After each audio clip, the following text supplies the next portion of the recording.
aumente o volume e prepare-se para desvendar o mundo da fraude. Está começando o Clearcast, o podcast da ClearSale. Fala galera, bem-vindos a mais um Clearcast aí pra vocês, diretamente do E-Commerce Brasil, fora do E-Commerce Brasil 2022. E eu tô aqui com duas pessoas que vão me ajudar hoje no Clearcast, que é Dani Cangueiro, nossa especialista de Trending for Sites da ClearSale. Prazer, Dani, seja bem-vinda aí. Obrigada, Matheus, pelo convite, estou muito animada para conversar. Boa. Também temos lá direito aqui nosso Camilo Barros, Head de Parcerias da Vidmob e também sócio do Institute for Tomorrow. E aí, Camilo, beleza, cara? Muito bom, Matheus. Obrigado pelo convite e animado aí para esse papo. Pessoal, a gente está quase no finalzinho aqui do Fórum do E-Commerce Brasil.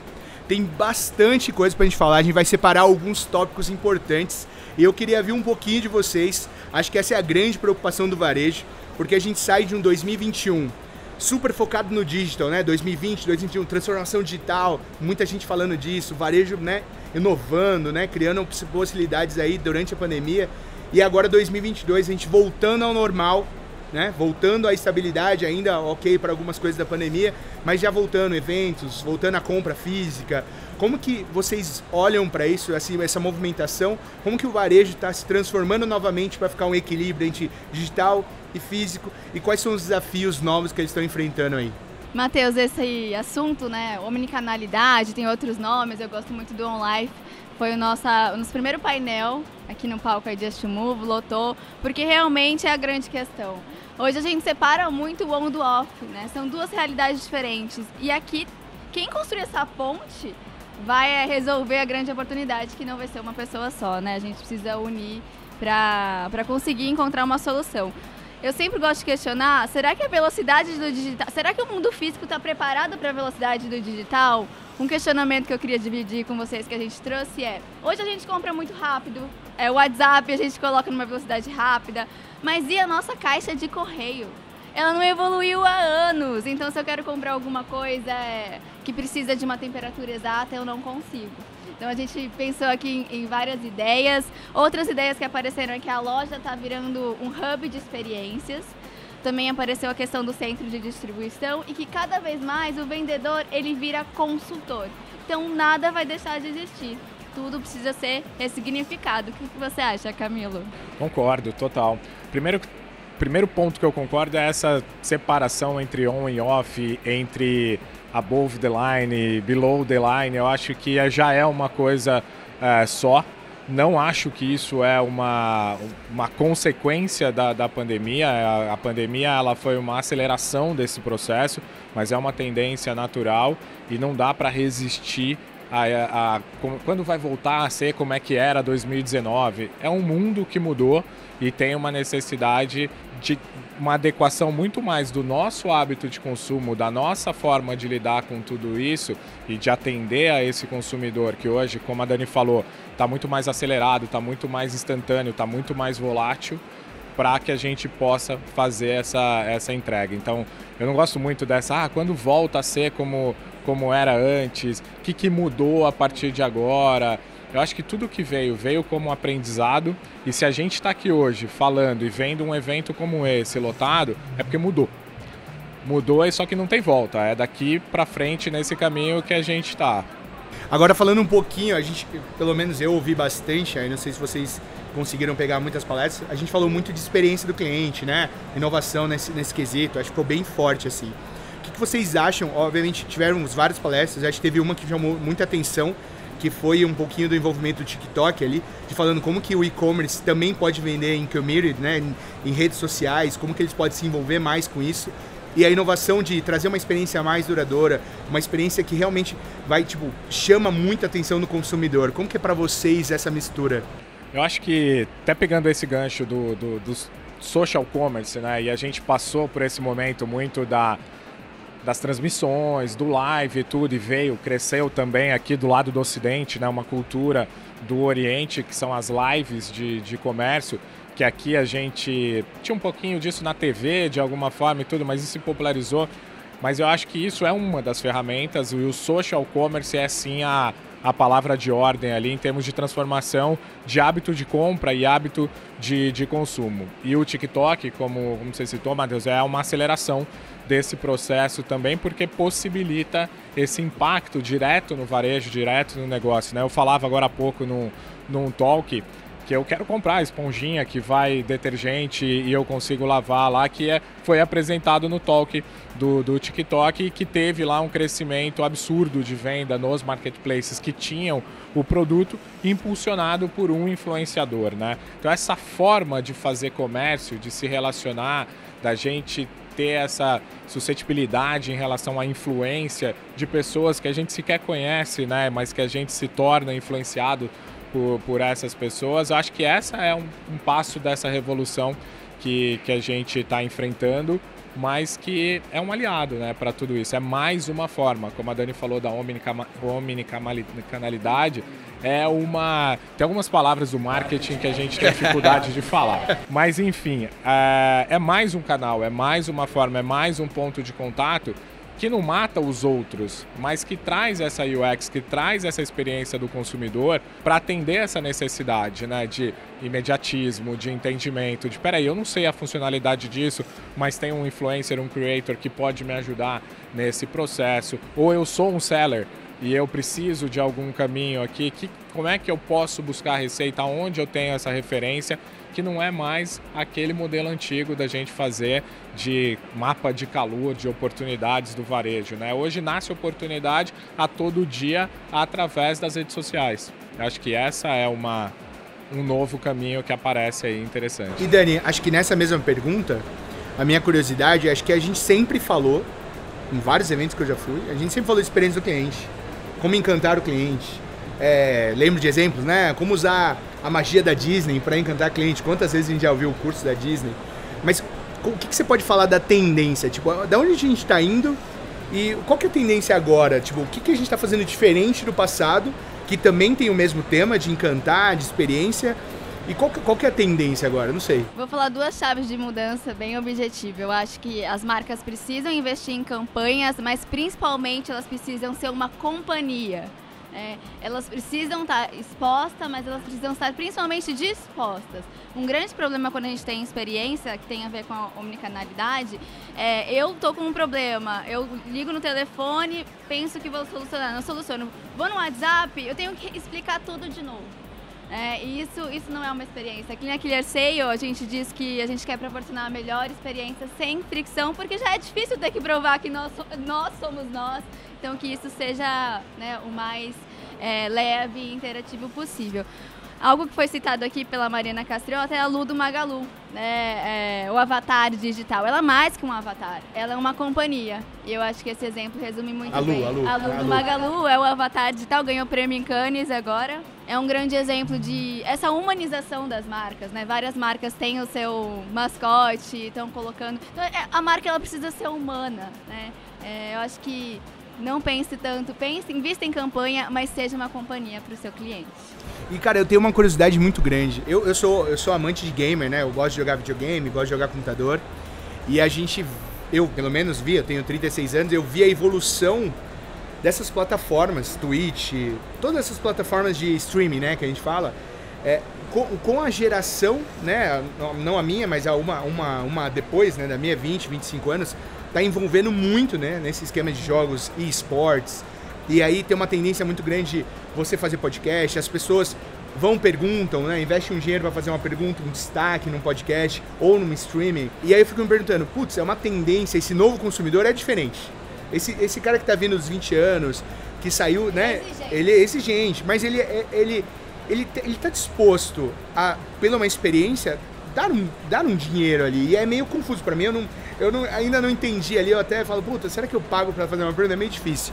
E aí, linkado a isso, a gente vê agora, obviamente, talvez com mais publicidade, né, um metaverso, né? A gente fala muita coisa do metaverso, os jogos, né? Eu jogo bastante, tem o GTA, que é um mundo, né, virtual, tem outros jogos também que fazem parte disso. Mas eu queria entender com vocês, como que a gente vai construir? Eu vi muito o ex-diretor do Meta falando, que falou assim, não adianta o metaverso existir e todo mundo falar, o metaverso tá aí. Não, a gente tem que construir junto o metaverso. E aí eu queria entender um pouquinho de o que quer dizer o que a gente tem que fazer, o que os fornecedores precisam fazer, o que as plataformas precisam fazer, o que os e-commerce precisam fazer para ajudar a crescer e impulsionar o metaverso. Eu acho que vem muito dessa questão do UX também, que passa por ali, de uma mudança de geração, como você trouxe, né? E de uma evolução, né? A gente está indo agora para um ambiente que, primeiro, ele é colaborativo. Ele não dá mais para ser só emissor, né? Eu, como marca, eu não posso mais só emitir uma mensagem e esperar que o consumidor tenha uma ação porque eu falei alguma coisa para ele. Você tem que chamar ele para conversa. Eu não vou ser nem a favor nem contra a história de pagar para fazer uma pergunta no podcast, que a gente pode ficar horas aqui discutindo isso, mas por que esse público até paga para poder fazer uma pergunta? Porque é a forma dele poder participar, que é a forma dele poder colaborar nessa construção. Quando a gente fala de metaverso, e eu acho que eu era muito purista em relação a metaverso até semanas atrás, e o Bottas que você comentou aqui, que vem, né, do Creative Shop, de Meta, hoje é o CEO da 20Dash, parceira da Vidmob na construção de metaversos, e a gente vem discutindo muito isso. A gente recebe um briefing de metaverso por período do dia. E a hora que você vai conversar, a marca sequer está preparada para a comunicação de social ad. A marca sequer já está colocando o seu consumidor no centro do seu negócio. E aí ela quer ir para o metaverso muito por uma questão de buzzword. E a gente estava muito reticente em relação a isso, muito até resistente em relação a isso, que é, mas isso não é metaverso. Espera aí que a gente vai colocar. E a gente começou, você quer entrar nessa? Você quer? Então a gente vai construir junto. E aí sim é um convite a construir junto, que é, eu vou te mostrar o caminho de uma coisa que ainda não está pronta e a gente não sabe se ela é o que tem hoje. Hoje a gente vive numa porrada de MVPs, de coisas que podem ser o metaverso ou que vão trazer. Metaverso, ele tem, eu gosto dessa junção ali, ele tem uma série de componentes que podem o definir como metaverso. E que hoje nenhum dos ambientes que a gente chama de metaverso ainda tem todas essas componentes, que basicamente é a imersividade. Eu não sei, Dani, se você concorda comigo aqui, mas é a imersividade, é a gente utilizar AR, VR, a gente utilizar uma forma de transpor o mundo. Aí a hora que a gente vai para outras discussões ali, tem gente que fala que esse transpor é o áudio, então a forma que a gente sai desse ambiente que está aqui, que tem muita distração daquilo que a gente coloca. Depois ele tem que ter um componente que é esse colaborativismo, né? Eu não vou estar ali sozinho, eu preciso estar com o Matheus, eu preciso estar com a Dani, a gente precisa encontrar gente diferente. Então esse ambiente ele não pode ser aquele ambiente do gamer player one, sozinho, jogando e tal. Sem leis, né? Que é uma grande preocupação. Ele tem que estar todo mundo, ele tem que ter um coeficiente de ética absurdo ali e ele tem que ser transacional. Acho que é a principal chave ali, e eu acho que é um olhar que a Clear, que a Vidmob, que a gente tem trazido muito, é como transformar esse ambiente em transacional. E esse transacional não é o transacional dentro do jogo. Então assim, eu posso comprar um skin, eu posso ter isso já existe. Mas é como eu posso, dentro desse metaverso, eu mudar o meu universo. Eu estar dentro do meu universo. Como é que a gente constrói esse ambiente que ele é multiverso? Então, a hora que a gente começa a ter, aí vem a interoperabilidade, né, que a gente comentou ali atrás. Que é como eu consigo transitar a partir dali. Mas eu fico muito feliz de ver uma plenária absurdamente lotada para escutar sobre isso. Mas mais para botar o pé no chão, né, da forma que coloca. Hoje, se você pensar, esses recursos que vêm com a criatividade imersiva, com a imersividade e tudo, ajudam muito o comércio, porque eu posso fazer o try-on de um produto sem ter acesso a ele. Eu posso saber se isso vai funcionar. A tecnologia te permite isso. Moda, beleza, tudo isso é uma possibilidade gigantesca, né? O Fórum Mundial Econômico sugeriu durante a pandemia que a indústria de automobilismo olhasse para o AR, para a questão de eu não tenho como ir numa concessionária, e é uma indústria que movimenta muito e que tinha essa necessidade. É uma indústria hoje altamente adaptada à criatividade imersiva. Então é um processo de construção. Agora, você criar um avatar e estar dentro de um game sem propósito nenhum, não me faz muito sentido, né? E acho que uma pergunta que me veio na cabeça nesse assunto ainda É tipo, a gente sabe que as gerações vão se adaptando mais fácil, né? A gente se adapta com um pouco mais de esforço, um pouco mais de dificuldade, e a geração que tá vindo já vai estar vivendo, né? Fortnite, acho que é o jogo de... Cara, eu vi acho que no ano passado, tipo, os caras fizeram um show e as pessoas estavam lá com o seu avatar, com o seu jogo, vendo o show do jogo, né? Então você não... Essa percepção de metaverso ou multiverso, tipo, é diferente, para as pessoas já vai ser muito natural. Vocês acham que vai ter uma certa demora nessa evolução? Eu entendi que algumas coisas já estão andando, mas outras coisas bem caminhando lentamente. Mas eu queria entender um pouco. Vocês acham que essa movimentação pro metaverso demora e aí a gente vai ver em uma geração, 15 anos, 20 anos que seja, para ser natural? Ou a gente vai conseguir chegar naquele ápice mesmo não tendo tanto tempo assim?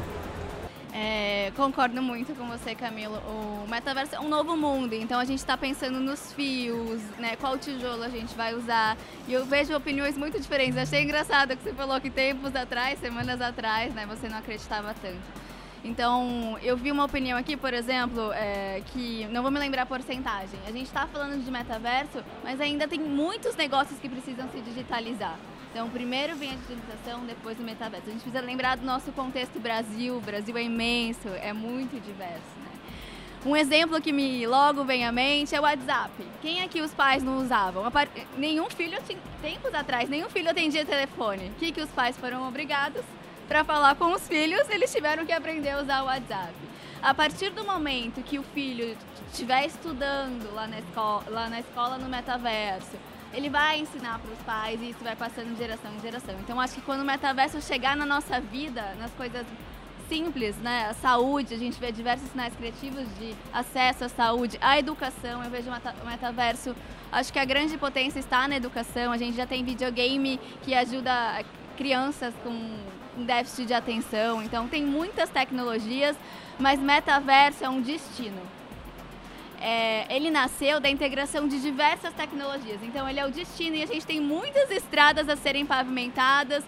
É muito legal falar de metaverso, mas sempre surgem, né, pessoas que acham que vai demorar, porque muita gente ainda nem digitalizada tá, nem bancarizada tá, né? Tem lugares que não tem nem endereço. Mas, por outro lado, a gente tem pessoas, nova geração, que quer trabalhar no metaverso. Aparece no meu Instagram, né, as grandes profissões do futuro vão estar no metaverso. Então, acho que a gente tem que refletir, é tudo muito legal, mas como que a gente torna esse mundo de exclusivo para inclusivo? Camilo, a gente teve você aí no primeiro dia do fórum falando sobre inteligência criativa. E aí, qual que é o ponto? Eu queria saber um pouquinho mais de você nesse ambiente onde tudo virou, né? Antigamente a gente falava, não, vamos fazer um curso de criatividade, né? Tipo, vários cursos de criatividade, inovação, mas hoje ele tá meio implícito em tudo, né? Ser criativo no negócio, ser criativo na forma de falar com as pessoas. A criatividade meio que virou a omnicanalidade, ou seja, é natural, você tem que ter. Mas como que é isso pra você? O que você pode falar um pouco mais disso? Cara, criatividade, e aí a gente traz muito isso no dia a dia, tanto do nosso negócio, né, na Vidmob, e a gente como a serviço de uma indústria, e eu acho que isso é o principal ponto aqui para a gente falar. O que eu trouxe no talk aqui, na conversa, foi gerar uma discussão sobre transformação cultural antes de uma transformação digital. É como a gente tem que rever a criatividade como o principal skill humano. A gente tem que ser criativo para qualquer coisa. Para chegar ao evento hoje, a gente precisou ser criativo. Para estar aqui, a gente está precisando ser criativo. Para os nossos negócios, a gente tem que ser criativo. E o que aconteceu? A gente viveu muito com essa história do advento dos dados e tal, e dado por conta desse uso indiscriminado dos dados, ele virou até quase que algo perigoso ali, né? A gente vê documentários que o dado é um problema e tudo, mas dado é intimidade. Onde a gente gera intimidade entre nós, marca e consumidor, a gente gera através do dado. E do outro lado, então, tem a criatividade, que foi afastada do processo de comunicação e marketing, porque o dado foi parar na parte matemática da história, foi parar na mídia. Virou uma referência de uso da mídia. O que acontece? Vem aí fim dos cookies, mudança do IDFA, iOS 14, tudo que vai lá e corta. Leis Gerais de Proteção de Dados, que vai lá e corta esse acesso ao dado indiscriminado, né? Os dados de terceira parte, third party data ali que coloca. que sobra para isso? A gente voltar a ser criativo. Aquilo que é um skill nosso e a forma que a gente tem. Só que hoje não dá tempo mais de você ter processos criativos como arte. Não dá mais a velocidade que a Dani trouxe ali atrás. Não tem mais como você falar assim, eu vou entrar aqui, daqui um mês eu te apresento uma campanha para você usar no TikTok. Não dá mais para ser assim. Então, o que a gente faz? A gente utiliza. Primeiro, a gente precisa igualar essa conversa. Então, a gente vai e transforma criatividade em banco de dados.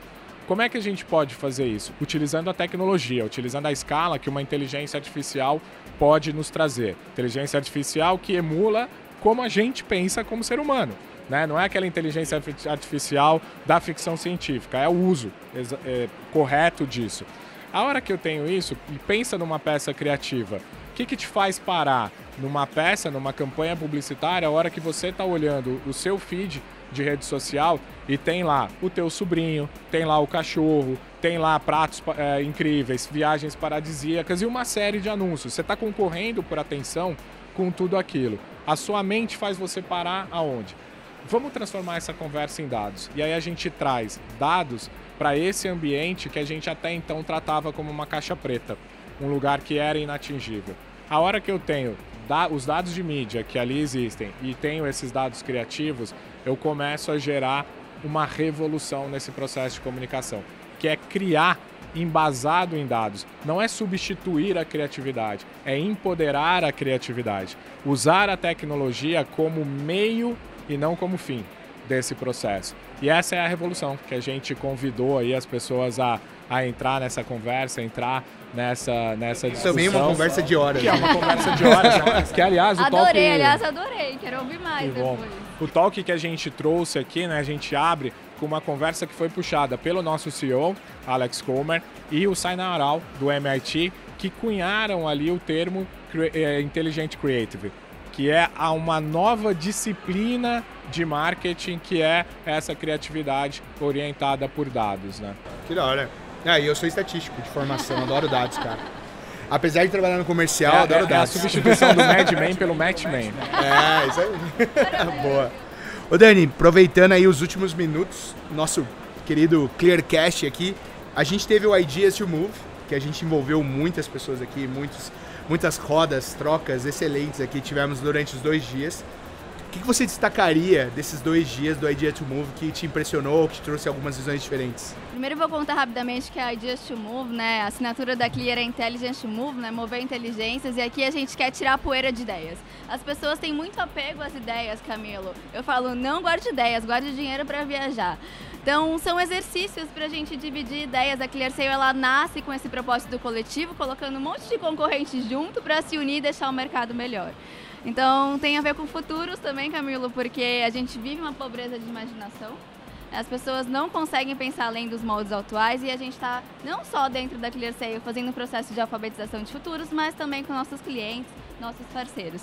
A gente trouxe temas importantes para o e-commerce, então omnicanalidade foi um, novos meios de pagamento, todo mundo quer saber, Pix, Open Finance, Buy Now, Pay Later, né? Buy Now, Pay Later é outro assunto como o metaverso, tem gente que acredita, tem gente que não acredita.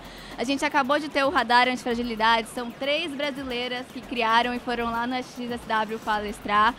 Elas trazem diversas reflexões de como a gente pode sair da agência e sair da consciência e ir para a agência, né? As ideias são para já. A gente vai ter daqui a pouquinho revolução financeira, vamos falar sobre criptomoedas, vamos trazer uma startup que faz integração de criptomoedas para o e-commerce. Que mais? Eu passei por marketplace, boom do marketplace, né? Todo mundo, todos os sellers, onboarding, como que a gente classifica os sellers. Então, mais uma vez, vamos deixar para uma próxima para a gente falar mais, porque é muita coisa.